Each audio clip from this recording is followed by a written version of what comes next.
오늘은 야고보서 2장 14절에서 26절 말씀을 중심으로 믿음이 보이는 사람이라는 제목으로 하나님의 말씀 함께 나누도록 하겠습니다.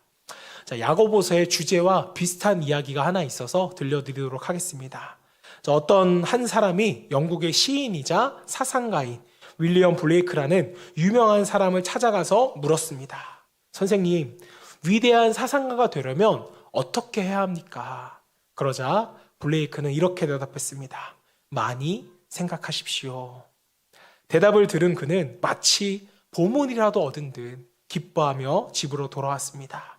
자, 그리고 그는 하루 종일 움직이지도 않고 천장을 바라보며 생각만 했다는 것입니다. 자, 한 달이 지나자 그의 부인이 울상을 지으며 블레이크를 찾아왔습니다. 선생님, 제 남편이 선생님을 만나고 온 뒤로부터는 식사도 거르고 온종일 침대에 누워서 오로지 생각만 하고 있습니다. 제발 남편 좀 도와주세요. 그 부인과 함께 블레이크가 집을 방문해 보니 남자는 뼈만 앙상하게 남은 채로 침대에 누워 청장만 응시하고 있었습니다. 자, 블레이크를 보자 그는 가까스로 일어나더니 이렇게 블레이크에게 물었습니다. 선생님, 그동안 저는 더 이상 생각할 수 없을 때까지 생각했습니다. 위대한 사상가가 되려면 얼마나 더 생각해야 하나요? 그러자 블레이크가 이렇게 대답을 했다고 합니다. 제가 깜빡 잊고 말씀드리지 않은 게 있군요. 행동하지 않은 사람의 생각은 쓰레기와 같다는 것입니다. 자, 여러분들은 이 브레이크 말에 무엇을 느끼셨나요? 혹여 우리가 믿고 있는 신앙을 여러분들은 그저 생각만 하고 있지는 않으십니까? 자, 사실 이 블레이크는요, 성경을 굉장히 사랑한 인물이었지만 교회에 출석한 기록은 단 한 번뿐이고 부패한 종교와 교회를 비판했던 사람이었다고 합니다. 자, 블레이크, 그가 왜 그랬을까요? 아마도 믿기만 하고 생각만 하는 행함이 없는 그리스도인들의 모습에 실망하여서 그가 그랬던 것은 아닐까요? 오늘 본문은 많이 알려진 것처럼 행함이 없는 믿음에 대한 이야기를 다루고 있습니다. 자, 그리고 야고보는요, 그 믿음에 대해서 이렇게 말씀합니다. 본문 14절 말씀. 내 형제들아, 만일 사람이 믿음이 있노라 하고 행함이 없으면 무슨 유익이 있으리요? 그 믿음이 능히 자기를 구원하겠느냐? 자, 여러분, 말씀처럼 과연 행함이 없는 믿음이 자신을 구원할 수 있는 믿음이 될 수 있을까요? 구원은커녕 어떤 유익이라도 끼칠 수가 있을까요? 아니요, 있을 수가 없습니다. 자, 그래서 야고보는요, 또한 이렇게 말합니다. 본문 20절 말씀. 아, 허탄한 사람아, 행함이 없는 믿음이 헛것인 줄을 알고자 하느냐. 자, 그렇습니다. 행동하지 않는 사상은 쓰레기인 것처럼 행함이 없는 믿음은 헛된 믿음입니다. 아무런 유익이 없다는 것이죠. 시간이 흐른다고 해서 어떠한 변화도 일어나지가 않는다는 것입니다. 자, 다시 말해서 믿음을 가진 후 오랜 시간이 지났지만 행동의 변화가 일어나지 않는다면, 보여지지 않는다면 그의 믿음은 헛된 믿음, 아니 죽은 믿음이라고 야고보는 단호하게 우리에게 말씀하고 있는 것입니다. 자, 그렇다면 오늘 우리에게 던져야 할 중요한 질문은 이것입니다. 우리의 믿음으로 인한 행동의 변화가 우리 주변 사람들에게 과연 보여지고 있는가 아니면 없는가? 오늘 말씀은 믿음을 보여줘야 한다는 그런 외식적인 믿음을 의미하는 것은 아닙니다. 믿음의 사람이라면 믿음이 보인다는 거예요. 다시 한번요. 믿음의 사람이라면 당연히 믿음은 보인다. 자, 그렇다면 우리가 어떻게 우리의 믿음을 보여줄 수 있을까요? 오늘 본문이 말하는 세 가지의 말씀을 함께 나누도록 하겠습니다. 자, 첫 번째로 지적인 동의를 우리가 믿음이라고 착각하지 말아야 됩니다. 정말 많은 사람들이 착각해요. 나의 지적인 동의가 믿음이다. 자, 왜 믿음을 가졌다는 사람은 많은데 그 믿음으로 인하여서 우리 삶에 변화가 없는 것일까요? 그 이유는 매우 간단합니다. 헛된 믿음, 죽은 믿음, 자, 다시 말해서 가짜 믿음을 우리가 소유하고 있기 때문이었습니다. 자, 왜 그럴까요? 지적인 동의를 우리가 믿음으로 착각하고 있다는 것입니다. 자, 19절 말씀. 내가 하나님은 한 분이신 줄을 믿느냐? 잘하는도다. 귀신들도 믿고 떠느니라. 여러분 놀랍지 않습니까? 하나님이 한 분이시라는 것을 누가 안돼요? 누가 알고 믿는다고요? 귀신들도 안다는 거예요. 귀신이 어떤 존재예요? 하나님을 대적하는 존재잖아요. 그런데 누구를 믿는다고 말합니까? 하나님을 믿어요. 그것도 하나님이 한 분이시라는 것을 귀신들도 믿는다는 것입니다. 놀랍지 않습니까, 여러분? 하나님은 한 분, 즉 유일신이라는 이 교리는요, 당시 유대교와 기독교의 핵심 가르침 중에 하나였거든요. 그리스도인이 아닌 귀신이 기독교의 핵심 교리를 알고 있는 것입니다. 자, 야고보가 뭘 잘못 기록한 것일까요? 아닙니다. 마귀가 이런 믿음을 갖고 있다는 증거는요, 야고보서에만 나오는 게 아니에요. 예수님께서 갈릴리에서 사역하실 때 귀신 들린 한 남자의 입을 통해서 이렇게 말씀하셨습니다. 마가복음 1장 24절 말씀. 나사렛 예수여, 우리가 당신과 무슨 상관이 있나이까? 우리를 멸하러 왔나이까? 나는 당신이 누구인 줄 아노니 하나님의 거룩한 자이니이다. 여러분, 귀신이 지금 예수님 앞에서 뭐라고 고백하고 있어요? 예수님께서는 하나님의 거룩한 자이라는 거예요. 그런데 놀라운 사실이 하나 더 있습니다. 마가복음 5장 7절 말씀. 큰 소리로 부르짖어 이르되 지극히 높으신 하나님의 아들 예수여, 나와 당신이 무슨 상관이 나이까? 원하건대 하나님 앞에 맹세하고 나를 괴롭히지 마옵소서 하니. 지금 귀신 들린 거라사인이 예수님께 뭐라고 말하고 있어요? 지극히 높으신 하나님의 아들 예수라고 고백을 하고 있는 것입니다. 당시에 그 누구도 잘하지 않았던 완벽한 신앙 고백을 귀신이 하고 있더라는 거예요. 자, 하지만 여러분들께 여쭤보겠습니다. 이게 과연 여러분 믿음인가요? 이런 믿음을 가진 귀신이 과연 구원받은 존재라고 우리가 말할 수 있을까요? 아니죠. 명백히 아니라는 것입니다. 자, 그런데 문제는 우리가 그런 믿음, 일명 귀신 같은 믿음, 다시 말해서 복음에 대해 지적인 동의를 하는 믿음을 가지면 구원을 받았다고 우리 스스로 생각해 버린다는 거예요. 삶 속에서는 아무런 변화가 일어나지도 않은데 그저 우리는 구원받았다고 생각을 하더라는 것입니다. 자, 미국의 복음주의를 대표하는 폴 워셔 목사님은요, 회심이란 책에서 이렇게 말씀합니다. 현대 복음주의를 정직하게 평가하자면 이 시대는 귀신들처럼 보배로운 믿음에 관한 지식을 지닌 그리스도인이 수두룩하다. 그들은 그리스도와 그분의 사역을 알고 있고 편의에 따라 그 사실을 고백하기도 한다. 그러나 그들은 귀신들처럼 구원받지 못한 상태다. 더구나 귀신들은 자신들이 구원받지 못한다는 사실을 알고 있지만 그들은 그 사실조차 알지 못한다. 폴 오쇼 목사님이 하신 말씀이지만 여러분 너무나도 충격적이지 않습니까? 귀신들은요, 적어도 자기들이 구원받지 못했다는 건 안다는 거예요. 자, 그런데 삶에 아무런 변화도 없이 예수님을 주와 그리스도로 아는 지식만 있으면서도 우리는 확신한다는 거예요. 어떻게요? 난 구원받았어. 오늘 당장 죽어도 나는 천국에 갈 수 있어. 사랑하는 여러분, 정말일까요? 정말 우리는 구원을 받았을까요? 아니요. 어쩌면 착각하고 있는 걸지도 모르겠습니다. 당시 교인들처럼. 자, 그래서 야고보는 이렇게 말합니다. 15절, 17절 말씀.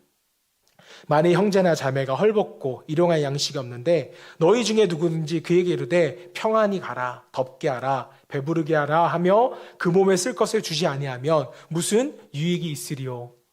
이와 같이 행함이 없는 믿음은 그 자체가 뭐한 것이다? 죽은 것이다.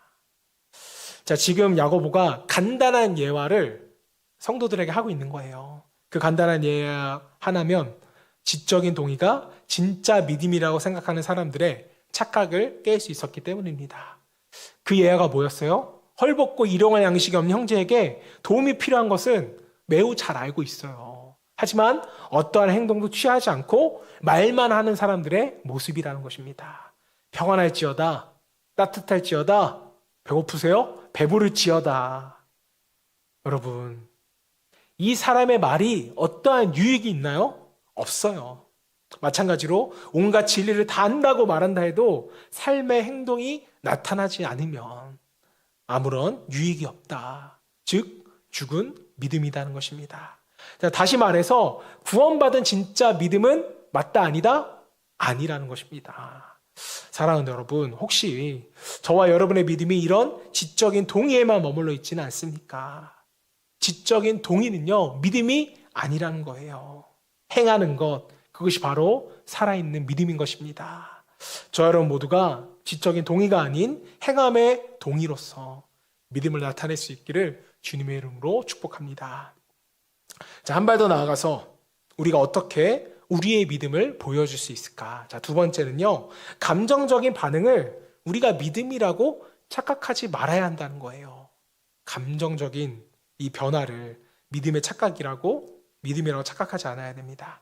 자, 말씀드린 것처럼 복음에 대한 지적인 동의는요, 구원받은 믿음이 아닙니다.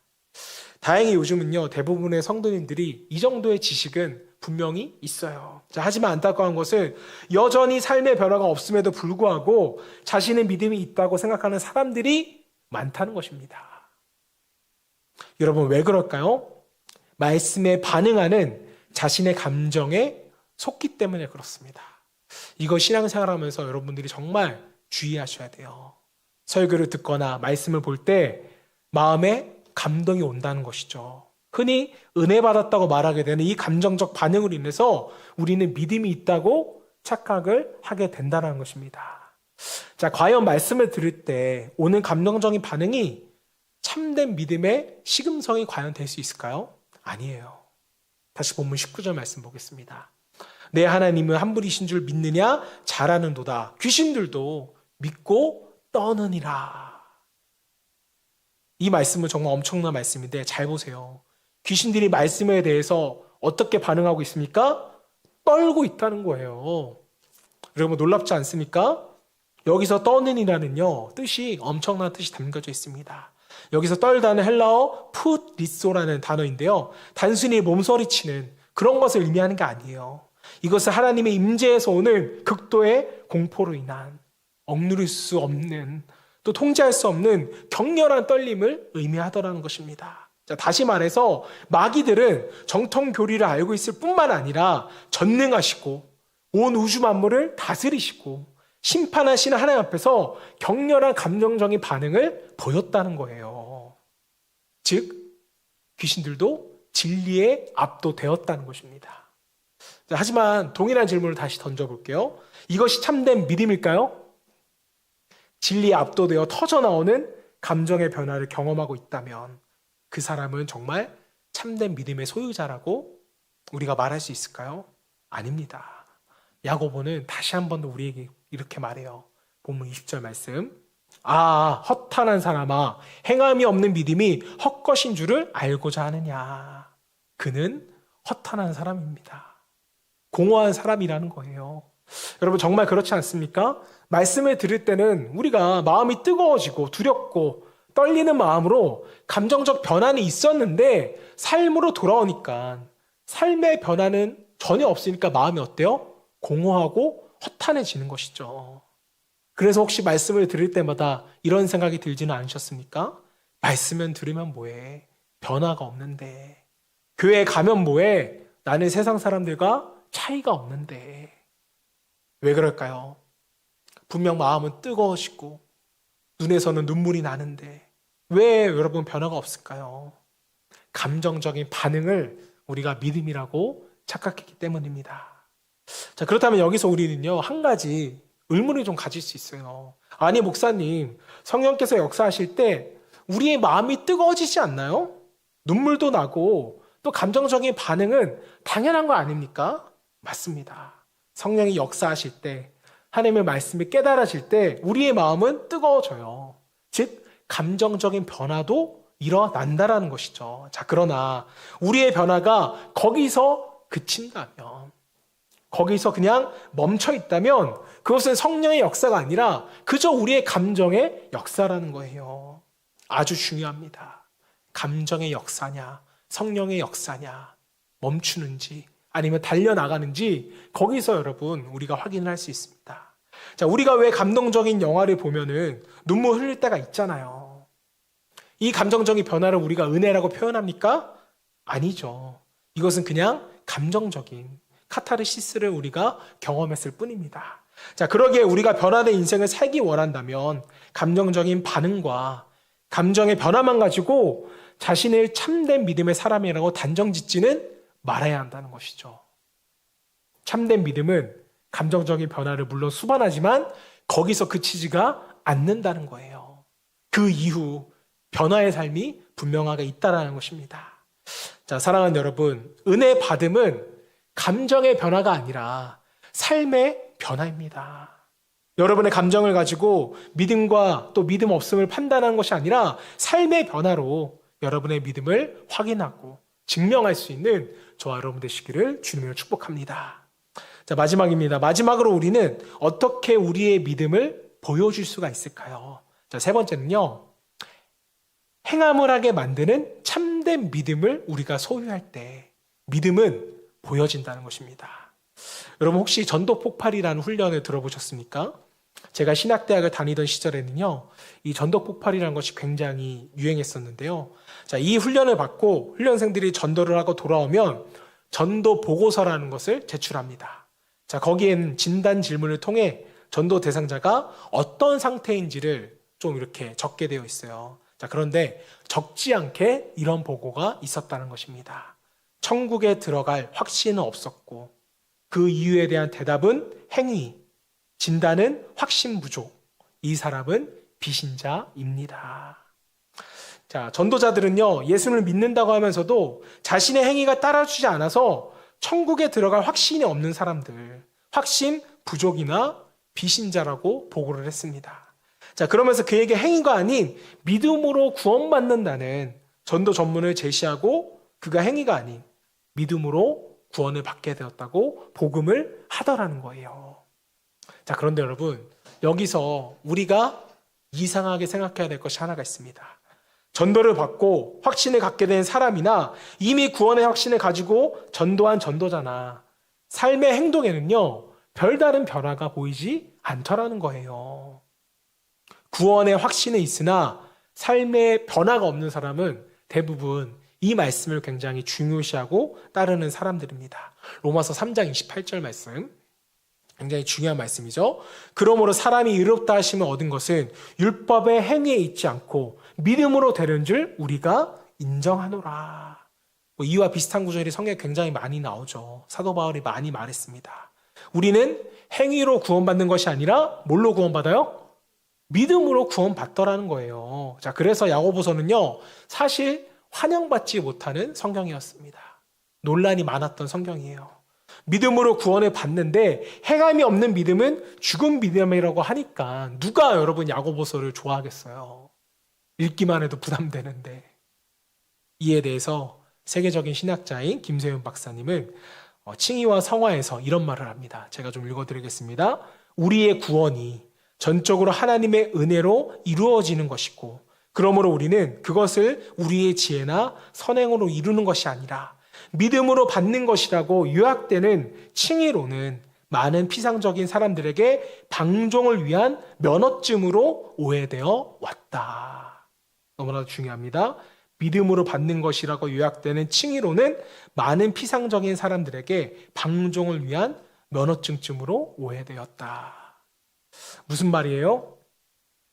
행위가 아닌 오직 믿음으로만 구원받는다는 구원론에 대한 오해로 인해서 구원받은 후 삶의 변화가 없음에도 불구하고 자신은 뭐 받았다? 구원받았다고 착각하는 사람들이 오늘날 너무나도 많다는 것입니다. 자, 그렇다면 목사님, 구원받기 위해서는 믿음 플러스 행위가 필요하다는 말인가요? 아닙니다. 여러분, 절대 그렇지 않아요. 오직 믿음으로만 우리는 구원받습니다. 에베소서 2장 8절 9절 말씀, 우리가 정말 많이 나눈 말씀이고 제가 여러 번 강조한 말씀이죠. 너희는 그 은혜에 의하여 믿음으로 말미암아 구원을 받았으니 이것은 너희에게서 난 것이요 하나님의 뭐다? 선물이라. 9절, 행위에서 난 것이 아니니 이는 누구든지 자랑하지 못하게 함이라. 그렇습니다. 구원은 오직 은혜로 주어지는 믿음, 그 믿음으로 인해 우리는 받을 수가 있습니다. 자, 하지만 믿음으로 구원받았다고 확신하는 데 있어서 우리 가운데 구원의 열매인 행함의 변화, 행동의 변화가 없다면 우리가 받은 믿음이 정말 참된 믿음인가에 대해서는 우리가 의심해 봐야 한다는 거예요. 왜 그럴까요? 참된 믿음은 분명한 행위를 낳기 때문입니다. 우리가 이것을 생각하지 않고 그저 믿음으로만 구원받는다 맹신해버리면요, 행함이 없어요. 삶에 아무런 변화가 일어나지 않습니다. 22절 말씀 보세요. 내가 보거니와 믿음이 그의 행함과 함께 일하고 행함으로 믿음이 온전하게 되었느니라. 자, 믿음과 행함이 어떤 관계라고 성경은 말합니까? 함께 일한다는 거예요. 믿음과 행함은 분리될 수도 없고 오히려 행함으로 믿음은 온전하게 되어져 간다는 것입니다. 자, 무슨 말인가요? 구원의 조건으로 행위가 필요한 것이 아니라 구원의 열매로서 행위는 반드시 나타나야 하더라는 거예요. 구원의 열매로서 행위는 반드시 나타나야 한다. 자, 다시 말해서 구원받았다고 생각하며 사는데 행위의 변화, 사람을 차별하지 않고 용납하며 비방하지 않고 수군거리지 않으며 어려운 이웃을 돌보고 사랑하며 사는 그런 행위가 나타나지 않는다면 구원받는 참된 믿음을 가진 사람이 아니라는 야고보의 말입니다.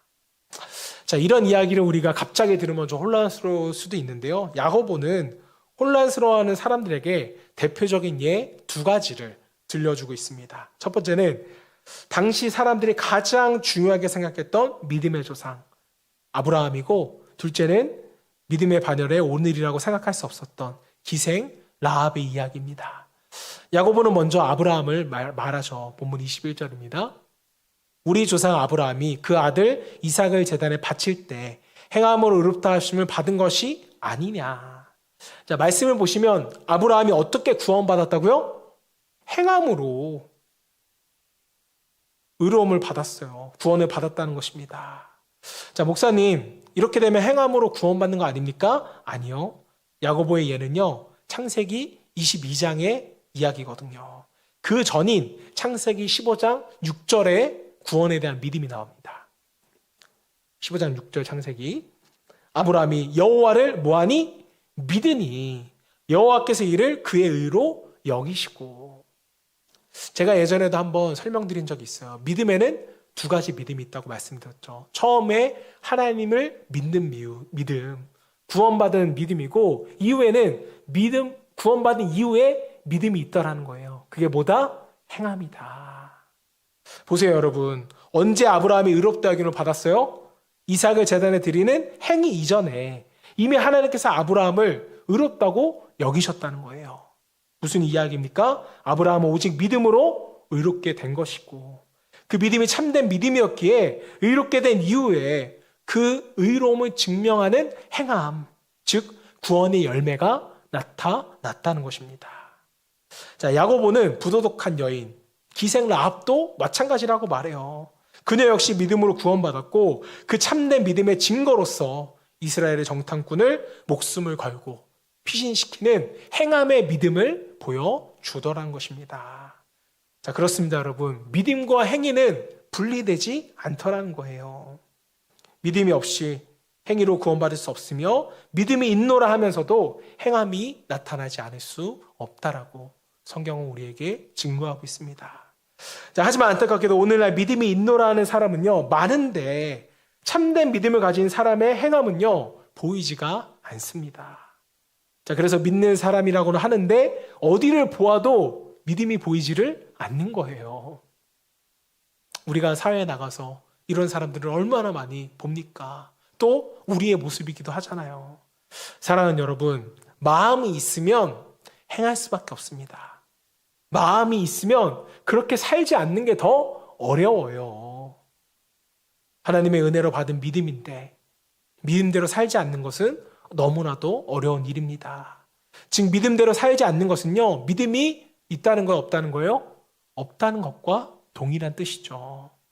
저 여러분 모두가 나의 지적인 동의로 얻어진 그러한 믿음이 아니라 하나님의 은혜로 말미암아 주어진 믿음으로 행함이 있는, 또 살아있는 믿음을 소유할 수 있는 저와 여러분 되시기를 주님으로 축복합니다. 자, 사랑하는 여러분, 혹시 지난주 말씀을 기억하십니까? 지난주 말씀은요, 차별이 없는 그리스도인의 관계에 대해서 우리가 말씀을 나눴습니다. 혹시 실천해 보셨나요? 저는 문득 내가 누구를 차별하고 있나 살펴봤더니 저는 저의 아내를 차별하고 있더라고요. 목사님들이 성도님들한테 잘할까요? 아내한테 잘할까요? 성도님들한테 더 잘합니다. 그래서 오죽하면 사모님들이 뭐라고 말해요? 자신을 성도처럼 대해주세요. 목사님한테 부탁을 한다고 하잖아요. 저도 성도님들한테 하는 것처럼 아내한테 못하고 있더라고요. 제가 말씀을 전하고 있지만 차별하지 마세요라고 했지만 제가 아내를 차별하고 있었습니다. 자, 그래서 아내를 성도처럼 대하려고 했지만 잘 안 되더라고요. 하지만 오늘도 저는 계속해서 차별 없이 아내를 대하려고 노력했습니다. 그러니까 저희 아내도 내일도 잘해달라고 부탁을 하더라고요. 사랑하는 여러분, 우리가 믿는 대로 행한다는 것이 잘 돼요, 안 돼요? 잘 안 돼요. 그래도 잘 안 되는 것을 해보려고 노력하는 것이, 포기하지 않는 것이 우리 그리스도인의 삶이고, 또 안 되는 것을 해보는 것이 살아있는 믿음이라면 우리는 기꺼이 또 수고로이 이 행함을 반복해야 될 줄로 믿습니다. 저 여러분 모두가 행함이 있는 믿음으로 열매가 있는 삶이 되기를 주님의 이름으로 축원합니다.